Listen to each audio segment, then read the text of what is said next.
G'day there, welcome back to Doc's Garage in the back cave. I'm putting some sheet metal in. Hopefully I might be able to actually get something done and finished. That'd be great, wouldn't it?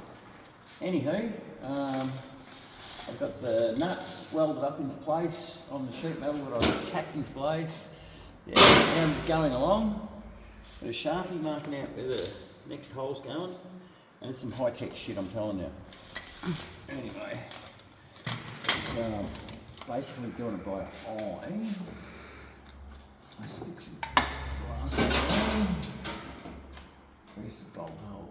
Right there. Okay, and I look through field where it's meant to be. I'm getting pretty good at this actually. So, because it's got a curve in it. I want it to go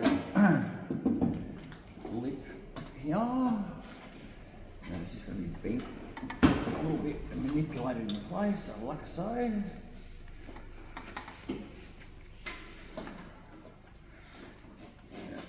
What I forgot to do, better put gloves on when you're doing sheet metal, because before you know it, you're going to be gushing claret everywhere. And you won't know why, because the edges of the shit is like razor sharp, especially if you cut it with a grinder or something. You've got little burrs on there, and if you want to get through it quickly, the quickest way to do it is not hurting yourself. Put some gloves on, and then you can muck with the sheet metal a lot more. This is only about 0.6 of a mil thick. It's really thin, so it's quite easy to bend around and manipulate. If I was suggesting someone that's just starting off to do this, what I use is the really thin stuff as my base with the sheet metal.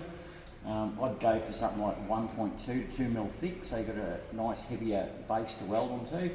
And then the sheet metal that you whack on top, go with 0.6 or 0.9 or something like that, something nice and thin. Anyway, Sharpie. Light is honestly the biggest pain in the butt.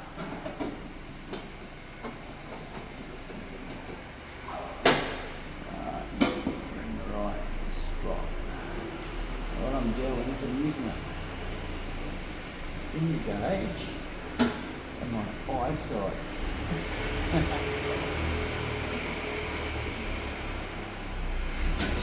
Edge.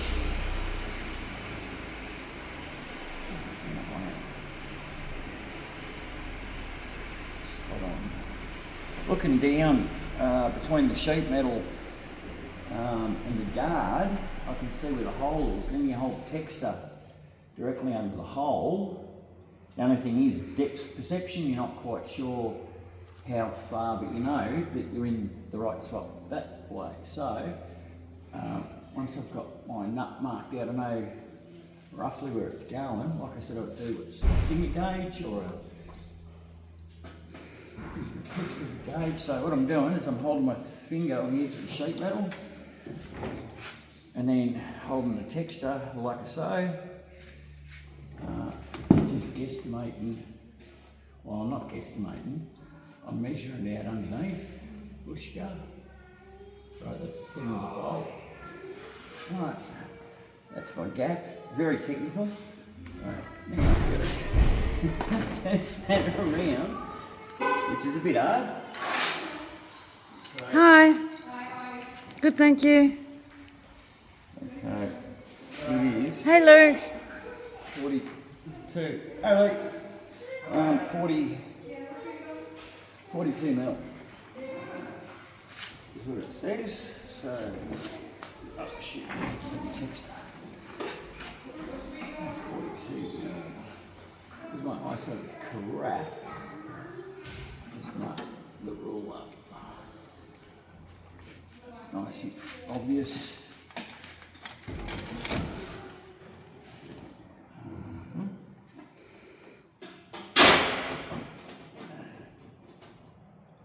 There you go, my guesstimation and my measuring with the finger gauge is bloody close.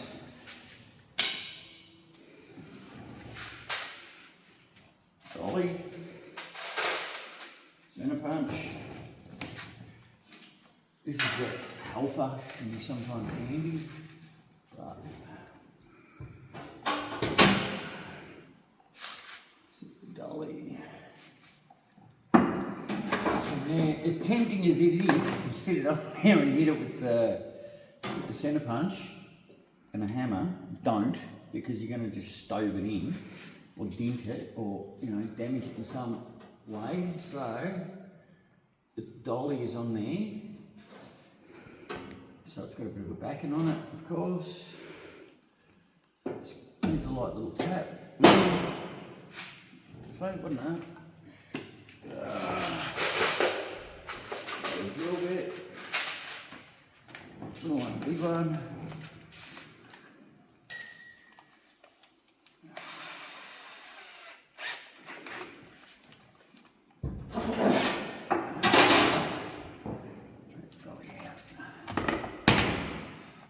Make sure the drill's going the right way. Now, what I'm doing, I'm going to hold the sheet metal and push it over a little bit so it's not in the right spot, coming the drill through. Hopefully.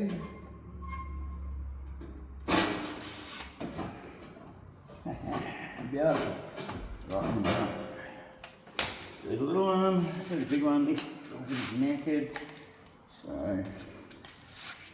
we give it a bit of a draw from one side and a draw from the other.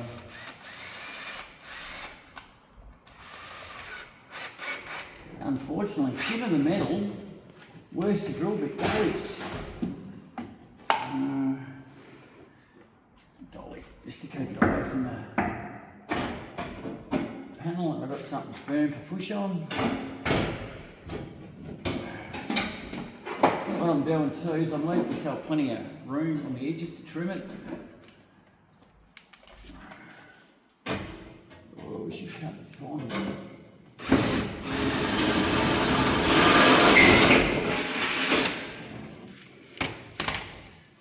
Okay, it's got a dirty great big burr on it.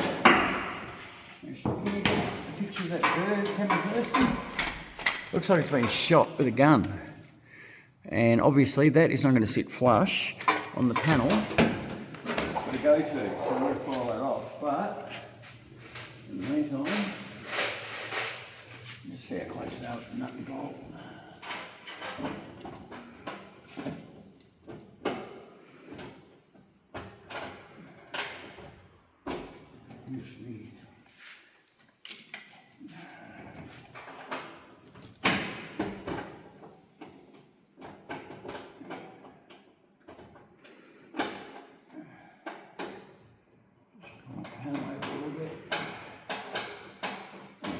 Start on it.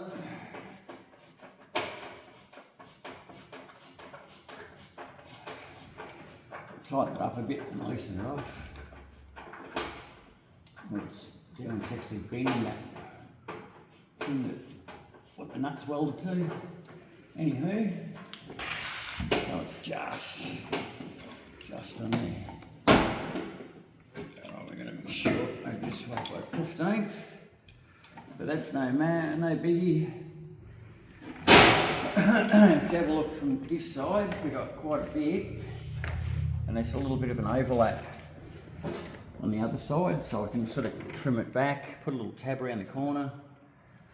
But because it's a flat bit of metal that I'm trying to push into somewhere that's got a bit of a curve to it, if you see it's sort of a bit squarish, what I'm probably going to do is prop a couple of tech screws between the bigger bolts, but it'll be nice and closed up. Alright, so my next trick is the last two bolts. Woohoo! So happy. Alright. Good thing about nice thin metal, you can just bend it with your bloody hands.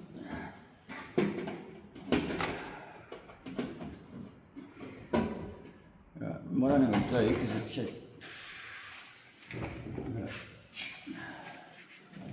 I am exactly, I should have read, 30mm short on the edge, so I'm just going to overlap it, put a little bit of an overlap on there, tack it on. Like I said, it's where the dog's piss, you can't see it. And the main thing is underneath this is actually the wiring loom. So you want that protected up as good as possible. And I honestly think it's going to affect the aero a little bit too. All this open stuff at the back.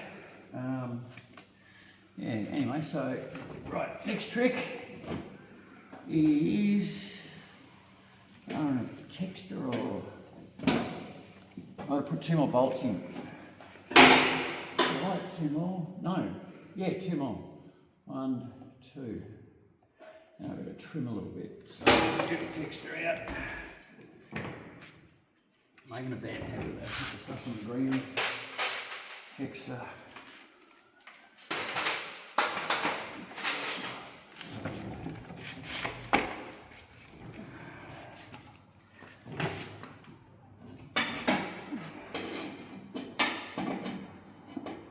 So, with my finger, using that to the edge of the guard, and I'm just going to the edge of the ruler, making sure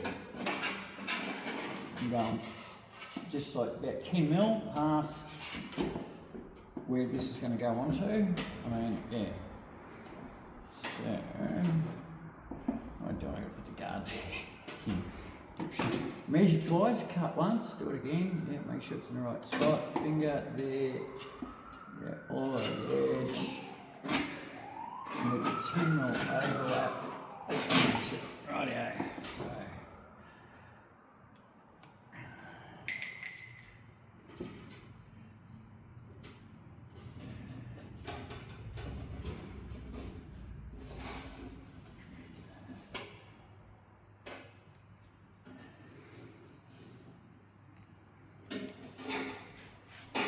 There's a bolt in the way.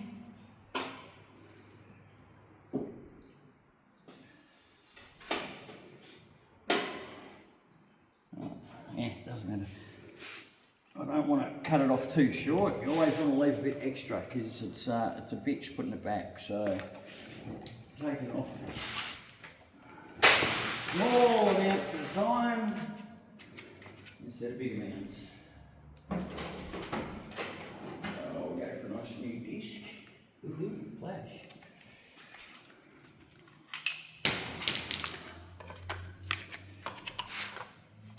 In the right way. This one actually got a direction on it. And I don't know, like most blokes that use cutting discs, I've always put that around the other way. I've only been using them since I was, I don't know, 15 or 16 or something like that, and there you go, I've been wrong all these years. And oh well, no, the arrow's underneath the lock nut, but it tells you that it's meant to spin only one way. I thought they could spin any direction they like. Again, there you go, stuff you learn each day. Safety glasses, of course, because your eyes are important.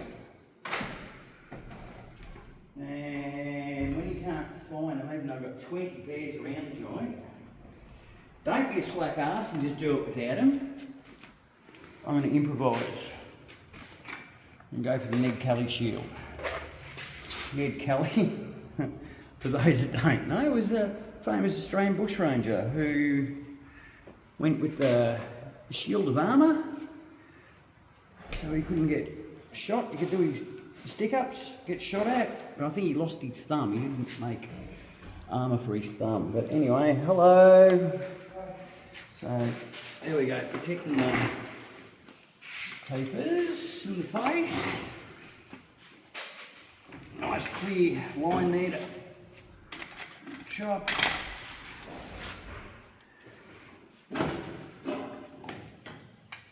Plug the thing in first, that always helps.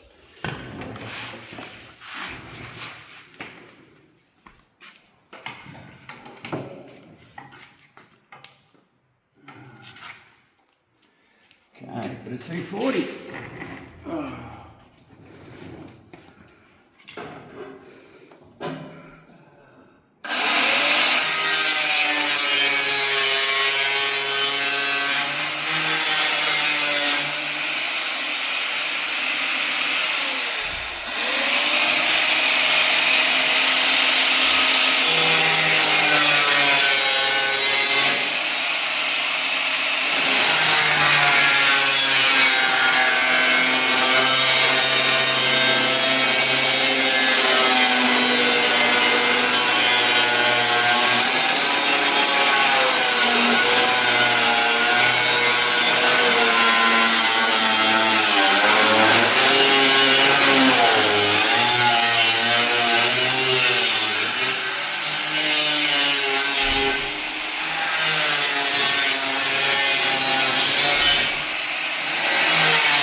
protect your ears much, but protect your eyes and face. Anywho, that bit there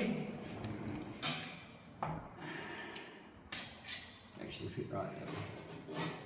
But overlap on the inside. Got spot welds, yeah. So, yeah, bleed it. So one more hole, and it goes around the corner a bit. And the sheet metal flat bits, you can tack them all together at different angles, you can go around corners and stuff like that. There's a rhinoceros in Richmond on Swan Street. Things like, I think it's bigger than full size, and it's made up of flat steel. But they've done it to make a rhinoceros out of it. We've got to whack that in there, or have a look at it. The rhinoceros on Swan Street in Richmond, Victoria. All made out of flat metal. And it looks like a bloody rhinoceros, so anything's possible. Where's your bolt hole? Right there. That's some technical shit. The old finger gauge. All I'm going to do is just run a line for where the centre the bolt should be. And with my peepers. Stop doing that. Drop stuff on the ground. You don't find it. Alright. And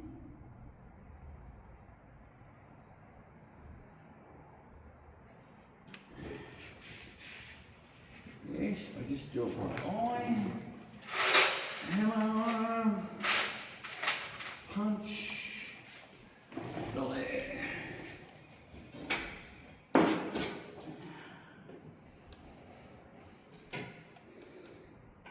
Actually, when I push that up, it's going to go back a little bit. So, I'll take this thing off. Where's my hat? This is the worst look, headband and long hair. Here we go. Like I said, as I'm pushing it up, the metal's going into the corner, and where I've marked it, the hole's sort of moving back a little bit. So I'll push it up as best I can.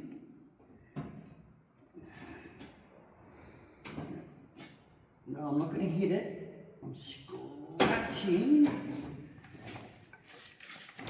I'm using it as a scribe.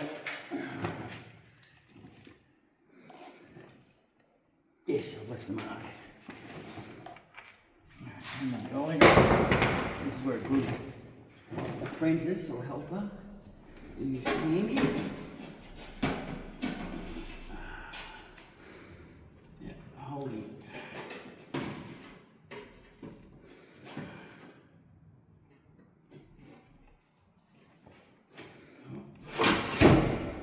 Not sketchy at all. That's where I struggle with this one on the other side too. Okay, probably just I've got a hole in there, so I'm going to hold it with my finger. And then pinch it maybe. Sometimes you work out how to do this shit by yourself, because you haven't always got a helper. Or the helper's doing something else, like the washing or cooking tea or something. So you've got to do it by yourself. Well, there we go. That is a beautiful little mark.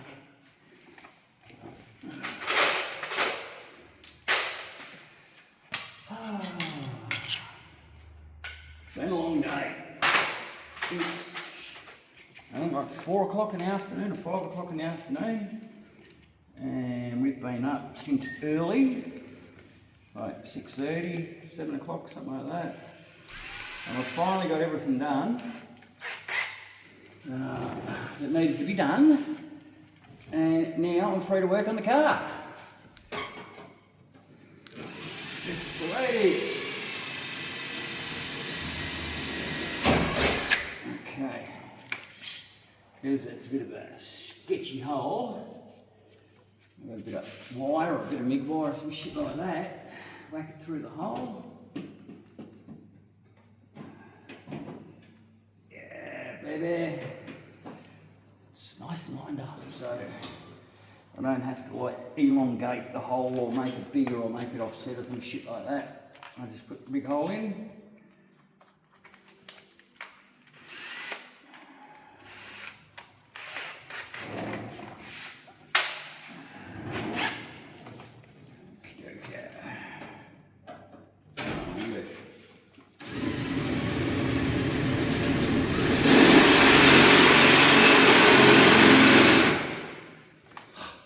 Done it before with my finger, holding it on the other end, and yeah, drilled a hole straight in my finger.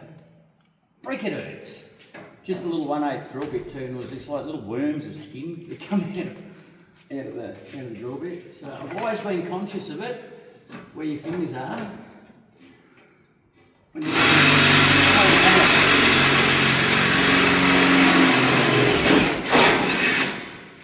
the other thing would be, use a better drill bit. This is shag. And it needs to be on the grinder and sharpened up. But that would probably entail it on my side as well. Another reason why to keep the place clean. Just so you can see we don't have to bolt through it. Here you go. Ah, thank you.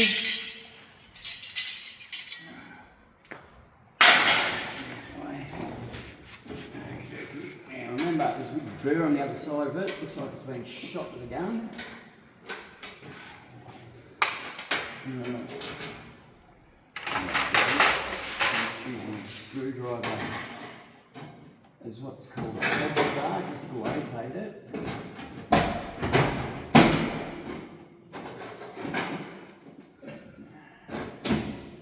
Okay, that's right on the money. Oh, that moved over dot. Which of course it will, because it's under body tension.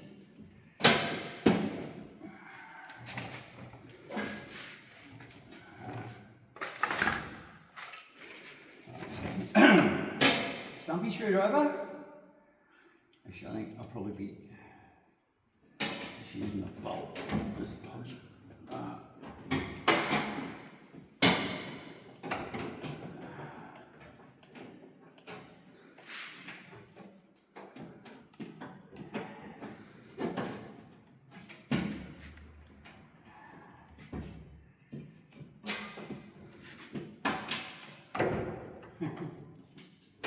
This is when you've got a bit of a force fit.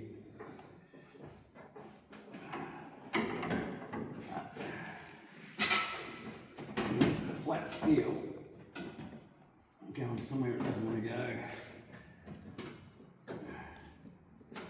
It's doing it.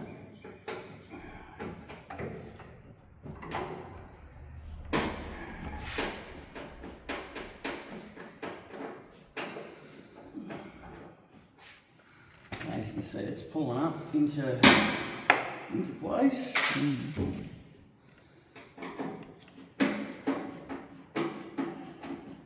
There's a burr on the back of it too, so it's not going to do up cleanly to the middle that's sitting there.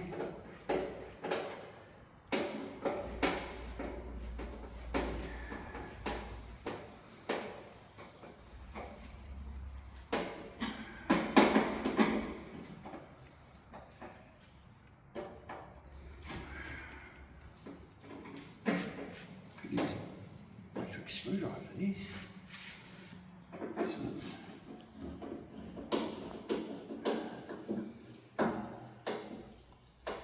okay, so now we've got it nicely bolted on. We're gonna do is trim it off around the edge. Take all the burrs and stuff off it, but I'm going to notch in the side, in the metal, just cut like a little cut in it, bend the tab down and then bend it back up, so it'll comprendo burr. It'll make sense when you see it. So there you go, put the flat steel, right, and that's sound a bit solider. As a body leadener will get rid of any drumminess, or even like just sticking a bit of rubber at the back or something like that, will get rid of any drumminess out of it. I'm going to fold it across here, put a nice right angle on it so it matches up with the metal down there. Then the next stage is put the sheet metal from here to here and underneath. So stay tuned. Alright, so that's Doc's Garage signing out for another 30 minutes of real-time videoing without bugger all editing. I am so out of whack with this, honestly. I haven't done it for years, and that's what I'm saying, you know, get out there, give it a go. You get better as you're going along. You know, there's plenty of people out there that will give you advice. Collect up your tools. You know, it's going to save you a lot of money in the long run. Now this, actually, going to the wreckers and buying a couple of plastic guards, they're probably $5 or $10 each or something. But if you like making stuff, which I do, I thought, I'm going to make some metal ones. They'll be a bit tougher. As for weight, because it's only 0.6mm thick, these are probably lighter than the plastic ones. So, yeah. Grouse at a dirt road, eh? The other one I want to do is stone guards as well, which are just a flap of metal. Actually, we might work something out here. Stone guard. Do a flap of metal down like thusly, and so all the crap coming off the road, which is stone guards, and it doesn't hit the panels, and it looks like it's a bit of aerodynamicness on there or something like that, but it's just there to keep the stones from beating the shit out of your sills if you do a lot of dirt roads. We live right in the middle of the city, but we intend to do a lot of out in the country stuff. Stay tuned, that's what the content's going to be about. So I said, this isn't, you know, it's all content. So watch it, enjoy, get into it, bloody get out there, give it a go. Alright, so it's Doc from the Back Cave signing off. I'm tired and yeah, starting to ramble, so time I sign off. Catch you later. We'll see you on the next one. Bye.